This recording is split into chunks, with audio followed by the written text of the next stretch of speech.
scoring what you scored is a very significant thing with a golf course. But you are an avid golfer. I mean, you golf a lot, and you've been a golfer for a long time. What lessons from golf have shaped you to how you see the world? If you can think of lessons from golf that have shaped you, how you lead and see the world, what are some of those lessons?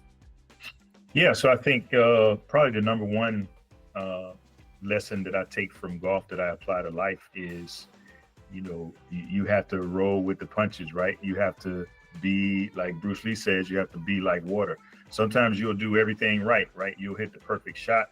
You'll stripe it, right down the middle, and then you might get unlucky and land in a divot, or you might get unlucky and hit a sprinkler head and it bounces off into the water or into the woods. And that's just like life, right? Sometimes you do everything you're supposed to do and you still, end up in a bad situation. You have to be able to shake it off. Golf is one of those games for me also where, you have to kind of think big but focus small. I scored a 69 yesterday, which is the lowest score that I've ever had. A pretty significant accomplishment, at least for me personally. And at one point I started thinking, so probably about halfway through the round, I was playing pretty well, and I started thinking about the end. I started thinking like I'm gonna shoot my best score, and then I quickly had to realize, just focus on the next shot, right? Yeah. You can't get too far ahead of yourself.